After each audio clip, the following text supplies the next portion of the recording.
घर में आई उड़ने वाली जादुई बहू। ये कहानी एक छोटे से गांव की है, जहां कविता नाम की एक महिला अपने पति रमेश और सास ससुर के साथ रहती थी। कविता और रमेश का ब्याह कुछ दिन पहले ही हुआ था।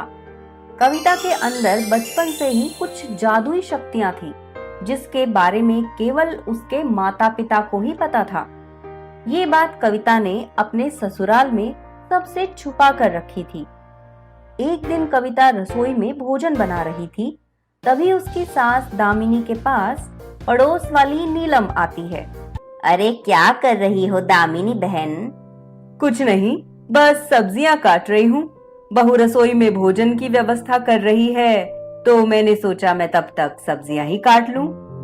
हाय हाय, बहू के होते हुए भी आप काम करती हो दामिनी बहन। अरे मेरी बहू तो लाखों में एक है जो मुझे पानी तक खुद से नहीं पीने देती। सारा काम अकेले ही कर लेती है। अरे नीलम बहन, मेरी बहू भी ऐसी ही है। वो क्या है ना, मैंने ही उससे कहा था कि लाओ मैं सब्जियां काट देती हूँ। वैसे भी घर में सारा दिन खाली बैठे रहने से दिमाग भी चिड़चिड़ा हो जाता है। अच्छा है दामिनी बहन, बहू आज सब्जियां कटवा रही है, कल को इस घर में सफाई भी करवाने लगेगी और धीरे धीरे आपको इस घर की नौकरानी बना देगी। हाँ, मैं खूब जानती हूँ ऐसी बहुओं को। नीलम दामिनी को उसकी बहू के खिलाफ काफी भड़काती है और थोड़े समय बाद वो वहां से चली जाती है। देखते ही देखते रात हो जाती है। तभी अचानक बाहर तेज हवाएं चलने लगती हैं। अरे बाप रे, बाहर तो बहुत तेज हवा चल रही है। मैंने तो छत पर कपड़े सुखाने डाले थे, कहीं सारे कपड़े उड़ ना जाएं। कविता दौड़ती हुई ऊपर छत पर आती है। ऊपर छत पर रखे सारे कपड़े वहीं पास में एक पेड़ के ऊपर जाकर अटक चुके थे। ये देखकर कविता घबराने लगती है। अरे बाप रे, ये तो माँ जी और इनके कपड़े हैं जो हवा से इस पेड़ पर अटक गए। अगर माँ जी के एक भी कपड़े फटे तो माँ जी मुझ पर बहुत गुस्सा करेंगी। क्या करूं? कैसे इतने ऊंचे पेड़ से कपड़े निकालूं? कविता वहीं परेशान खड़ी थी। तभी उसके मन में उसकी शक्तियों की बात आती है। मैं एक काम करती हूँ, अपनी शक्ति से उड़कर ये सारे कपड़े उस पेड़ से निकाल लेती हूँ। वैसे भी रात का समय है, कोई भी नहीं है यहाँ जो मुझे देख सकता है। कविता उड़ते हुए उस पेड़ के ऊपर चली जाती है। तभी पड़ोस वाली नीलम अपनी छत से देख लेती है। कविता को हवा में उड़ता देख नीलम के छक्के पंजे छूट जाते हैं। भूत भूत, हाँ भूत भूत। नीलम कांपते हुए अपने घर में नीचे चली जाती है। इधर कविता सारे कपड़े उस पेड़ से निकालकर अपने घर में आ जाती है। देखते ही देखते सवेरा हो जाता है। कविता, दामिनी, राकेश और हर्ष चारों अपने घर में बैठे हुए थे।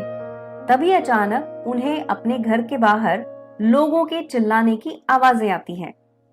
अरे माँ, ये शोर कैसा? ये आवाज तो अपने घर के बाहर से आ रही है। चारों अपने घर का दरवाजा खोलकर बाहर आते हैं। बाहर पूरे गांव वाले खड़े हुए थे। क्या हुआ गांव वालों, आप सब यहाँ क्यों आए? दामिनी बहन, आपकी बहू कविता कोई मामूली इंसान नहीं है, वो तो एक शैतान है, शैतान। अरे ये क्या बोले जा रही हो आप काकी? मैंने खुद अपनी आंखों से रात के समय ये कविता को इस ऊंचे पेड़ के ऊपर हवा में उड़ते जाते देखा है, जो बिना किसी सहारे के हवा में उड़ रही थी। क्या कोई आम इंसान हवा में उड़ सकता है? अरे बाप रे, ये नीलम काकी ने कहां से देख लिया मुझे? अरे क्या बुढ़ापे में पागल हो गई हो क्या नीलम बहन? कभी इंसानों को देखा है हवा में उड़ते हुए? मेरी बहू क्या पक्षी है जो हवा में उड़ेगी? मुझे पता था कि तुम मेरी बातों का विश्वास नहीं करोगे। इसीलिए मैंने सबूत भी लाया है अपने साथ। कल रात मैंने वो सारी घटना अपने मोबाइल में रिकॉर्ड कर ली थी। ये देखो। नीलम अपने मोबाइल में सबको कविता का वो वीडियो दिखाती है, जिसे देखकर रमेश और उसके परिवार वाले हक्का बक्का रह जाते हैं और वो भी गांव वालों की तरह कविता को शैतान समझने लगते हैं। अरे बाप रे! इसका मतलब मेरी बहू एक शैतान है। इसका मतलब हम इतने दिनों से एक शैतान के साथ रहते थे। हम इस शैतानी साय को अपने गांव में नहीं रहने देंगे। निकालो इसे अपने गांव से। सारे गांव वाले कविता को उस गांव से निकालने में लग जाते हैं। तभी उस गांव में कुछ डाकू घुस आते हैं और वो मौके का फायदा उठाकर गांव के कई सारे बच्चों को एक बड़े से ट्रक में भरते हैं और वहां से भागने लगते हैं। तभी गांव का एक व्यक्ति दर्पण दौड़ता हुआ सब गांव वालों के पास आता है और उन्हें उन बच्चा चोरों के बारे में बताता है। क्या हमारे गांव के बच्चे पकड़कर ले गए? कहाँ गए वो?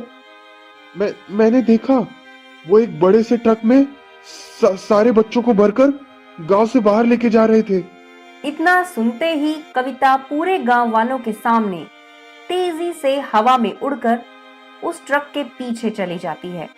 ये देखकर सारे गांव वाले हक्का बक्का रह जाते हैं।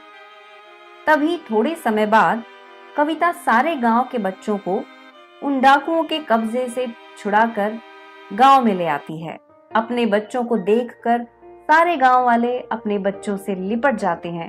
तभी कविता सारे गांव वालों से कहती है, मेरी बात सुनिए गांव वालों, मैं कोई शैतान या भूत प्रेत नहीं हूँ। मैं भी आप ही की तरह एक आम इंसान हूँ। बस मुझ में इतना फर्क है कि मेरे अंदर बचपन से ही कुछ जादुई शक्तियां हैं, जिसके सहारे मैं हवा में उड़ पाती हूँ। ये बात मैंने आज तक सबसे इसीलिए छुपा कर रखी थी कि ये बात जानने के बाद कई लोग मेरे दुश्मन बन जाएंगे, इसीलिए मैंने ये सब छुपाया था। अरे कविता बहू, आज हमारे बच्चे सही सलामत हमारे पास आ गए हैं और ये केवल तुम्हारे कारण ही मुमकिन हो पाया है। हमें समझ नहीं आ रहा हम कैसे तुम्हारा धन्यवाद करें। हमें क्षमा कर दो बहू, हमने तुम्हें बहुत गलत समझा। उसके बाद एक एक करके सारे गांव वाले कविता से क्षमा मांगते हैं और वहां से चले जाते हैं और वो खुशी खुशी अपने ससुराल में उसी गांव में रहने लगती है।